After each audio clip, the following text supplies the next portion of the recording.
This child once undertook and completely succeeded in raising the number 8 progressively up to the 16th power, in naming the result 281-474-976-710-656.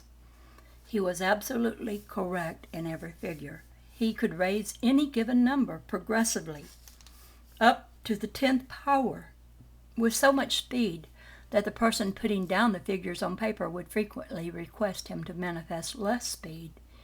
He gave instantly the square root of 106,929 and the cube root of 268,336,125. He could give the prime factors of very large numbers and could detect large prime numbers instantly. Once asked how many minutes there were in 48 years, and before the question could be written down, he answered 25,228,800, adding, and the number of seconds in such period is, and I'm not going to say these numbers, they're meaningless to us here. The child, when questioned concerning his ability to give such answers and to solve such difficult problems, was unable to give such information. He could say that he did not know how the answer came into his mind, but it was evident from watching him that some actual process was underway in his mind, and that there was no question of mere trick of memory in his feats. Moreover, it is important to note that he was totally ignorant of even the common rules of arithmetic, and could not figure on slate or paper even the simplest sum, in addition or multiplication. It is interesting to note the sequel to this case, the fact that when a few years later the child was sent to the common schools and was there instructed in the art of written arithmetic, his power began to vanish, and eventually it left him altogether, and he became no more than any other child of his age. It seemed as if some door of his soul had been closed, while before it had stood ajar.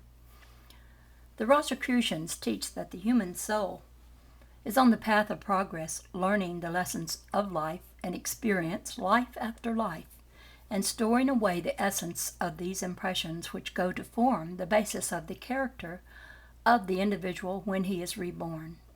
The rebirth, or the conditions thereof, are not forced upon the individual soul according to the Rosicrucian teachings, but on the contrary, the individual soul is attracted toward rebirth by reason of the presence of certain desires in its character, or rather, by reason of the essence of its desires. It is reborn into certain environments solely because it has within itself certain unsatisfied desires, which could be satisfied only in just those environments. The operation of the law of attraction is justly regular here, as is the attraction of the atoms of matter. Each soul contains within itself the attracting force of certain sets of desires, and this force attracts to the soul certain conditions and experiences, and also attracts such experiences and conditions to the soul. There is no element of punishment or of injustice in the operation of this law, for it gives to each soul just what the soul requires to meet its indwelling unsatisfied desires, or else the conditions and experiences which will serve to burn out of the soul certain desires which are holding it back in its progress, the destruction of which will make possible future advancement. The Rosicrucians teach that the individuals of any sub-race who have outstripped their fellows in spiritual unfoldment are still bound by race ties to their brothers left behind, that is, up to a certain point. In many cases, such individuals are compelled until the great body of the subrace moves up to the position of the individual.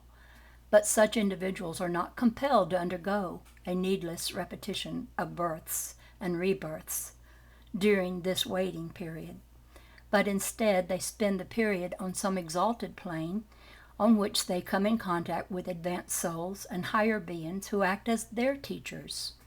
In some cases, these advanced individuals consent to return to earth life as great teachers in order to aid in the general progress of the subrace. The teaching is that among us today, many of such advanced and self-sacrificing souls are dwelling, aiding in the general uplift. The Rosicrucian teachings concerning the value of experiences in each earth life are well illustrated by the following quotation from a leading writer who says, "Many objects to the doctrine of rebirth on the ground that the experiences of each life not being remembered must be useless and without value. This is the erroneous view of the subject, for while such experiences may not be fully remembered, yet they are not lost to all of us at all, but really form a part of the material of which our minds are composed. They exist in essence in the form of feelings, characteristics, inclinations, likes and dislikes, affinities, attractions, repulsions, etc., and are in this form just as much in evidence in our lives as are the experiences of yesterday, which are well remembered. Look back over the years of your present life. Try to recall the experiences of 1 year ago, 5 years ago, 10 years, 20 years, 30 years, and as much further back as you care to go. You will find that you can remember but few of the events of your life. The experiences of most of the days in which you have lived have been almost completely forgotten. Though these experiences may have seemed very vivid and real to you when they occurred, still they have faded into nothingness now, and they are to all intents and purposes lost to you. But they are not lost. Remember, you are what you are today by reason of these very experiences which you now fail to remember. They exist in your character and have helped to mold and shape it. The apparently forgotten pains, pleasures, sorrows, and happiness are active factors in the formation and maintenance of your character of today. This trial strengthened you along certain lines. That one changed your point of view and made you see things with a broader vision. This grief caused you to feel the pain of others. That disappointment spurred you on to new endeavors, and each and every one of them left a permanent mark upon your personality, upon your character. All men and women are what they are by reason of what they have gone through, have lived out and outlived. And though these happenings, scenes, circumstances, occurrences, experiences have faded from the memory, their effects are indelibly imprinted upon the fabric of the character, and the individual of today is different from what he would have been had the happenings or experiences not entered into his life. And this same rule applies to the characteristics brought over from past incarnations. You have not the memory of the experiences, but you have the fruit in the shape of characteristics, taste, inclinations. You have a tendency toward certain things and a distaste for others. Certain things attract you while other things repel you. All of these things are the result of your experiences in former incarnations. Your very taste and inclination toward the study of the occult, which are now causing you to read these lines, they are your legacy from some former life in which some seed thoughts of esoteric teachings were dropped into your thought by some teacher or friend, and then aroused your interest and attracted your attention. You learned some little about the subject then, perhaps much, and developed a desire for more knowledge along these lines, which, manifesting in your present life, has again brought you in contact with similar teachings. The same inclination will lead to further advancement along these lines in this life, and still greater opportunities in future incarnations. Nearly everyone who reads these lines will feel that much of the occult teaching now being received is but a relearning of something previously known, although many of the things now taught have never been heard before in this life. You pick up a book and read something, and know at once that it is so because, in some vague way, you have the consciousness of having studied and worked out the problem in some past life. All this is in accordance with the law of attraction, which has caused you to attract that toward you for which you have an affinity, and which also causes others to be attracted to you. In the same way, and from the same cause, are the many reunions in this life of persons who have been related to each other in previous lives. The old loves, the old hates, work out in the new lives. We are bound to those whom we have loved, and also to those whom we have injured. The story must be worked out to the last chapter, although an increasing knowledge of the why and the wherefore of such things may relieve one of many entangling attachments and relationships of this kind. The life after death. The body of the Rosicrucian teachings includes very close and detailed instruction concerning the life of the soul between incarnations, the phenomena of the astral world, and similar subjects which would require many large books to record. In the present chapter, we shall attempt to present to the student a general idea of the teachings concerning such subjects without going into details, which cannot be presented at the present time in the space at our command.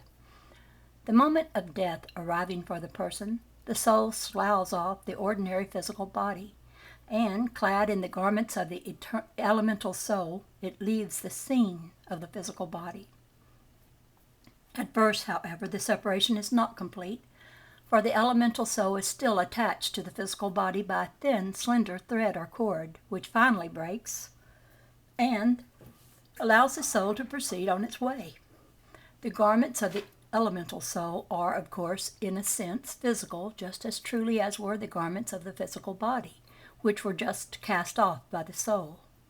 In these new garments, however, the person is invisible to the ordinary sight of men, and except in the case of clairvoyance, its presence cannot be detected. The disembodied soul passes then on to what occultists know as the astral plane, which, however, is not a place in any sense of the word, but is rather a state or condition of being, having nothing to do with space limitations. The astral plane manifests its phenomena by means of a higher rate of vibrations than those concerned in the phenomena of the earth plane. Different planes of being may occupy the same space at the same time, without interfering one with the other. Reaching the vibrations of the astral plane, the newly disembodied soul falls into a deep sleep or state of coma, resembling the condition of the unborn child for several months before its birth. This condition is necessary in order to prepare the soul for its life on the new plane. The soul, which has left the earth scene with calmness and peaceful mental attitude, soon drops into a dreamless slumber. But those whose minds have been filled with strong desires connected with earth life often experience what are called astral dreams, in which they revisit the scenes of earth life, and if possible may indulge in more or less distorted and dreamy communications through mediums and others. The strong desires and grief on the part of those left behind on the earth scene also sometimes act to set up a rapport condition, and thus disturb the sleeping soul and interfere with its needed preparatory rest. In this slumber state, the disembodied soul is fully protected from the influence or presence of other beings and is as secure as is the child in its mother's womb. Some souls require a long period of soul sleep on the astral plane before awakening into new activities, while others require only a comparatively short time. The general rule is that the higher the spiritual development of the soul, the longer is its period of soul sleep. The period of soul sleep bears a close relation to the period of the sojourn of the soul on the astral plane. The less developed souls rushing speedily to rebirth, while the more developed ones spend a much longer time on the astral plane between births. In the soul sleep, a strange process occurs, namely the preparation for the sloughing off of the lower sheaths of the soul, leaving it free to enter the life on the astral plane, clad only in the garments of its highest stage of spiritual attainment reached by it. Each soul awakens on the astral plane, prepared to dwell on the plane of its highest and best, leaving the rest behind it. It awakens on the plane in which the highest and best in itself is given a chance to develop and expand and to make progress, for the soul may and does make great progress in these between births sojourns on the astral plane. On the astral plane there are countless subplanes and divisions thereof, all of which are more or less independent of each other. The distinctions between the planes are altogether the result of differences on the rate of vibrations, and do not represent distances in space. Each subplane or division thereof is inhabited by souls exactly fitted to dwell upon it, by reason of their respective degree of spiritual unfoldment. The great law of attraction operates in producing this result, and each soul feels perfectly at home on the plane in which it finds itself. The law works with unerring accuracy and makes no mistakes. By certain fixed natural laws, each soul is restricted to the realms of its own subplane or division of the astral plane, except that it may, if it desires, visit the planes beneath its own, but it cannot visit those higher than its own. The law of vibrations act as the astral policeman in these matters. Disembodied souls may thus communicate with and have converse and association with each other, but only by the higher soul visiting the lower, and never the reverse. The scenery and environment of the various subplanes of the astral plane correspond with the ideals and beliefs of the souls occupying them. The Indian may find his happy hunting ground much more truly than some people would have us think. The thoughts and ideals of the soul is reflected upon the receptive substance of the astral plane, and each soul, in a certain sense, is the creator of its own environment and world, but by its thought forms it builds itself a congenial world. The soul makes progress during its sojourn on the astral plane, and prepares itself for a better and a happier environment upon rebirth. During that sojourn, it assimilates and digests the experiences of its last earth life, and learns the true lessons of such experiences, and these are reflected in the new character which it is forming. Past mistakes are seen, and the true meaning of many puzzling experiences are perceived. The soul thus takes stock of itself, and is better prepared to meet the conditions of the next life, the next earth life.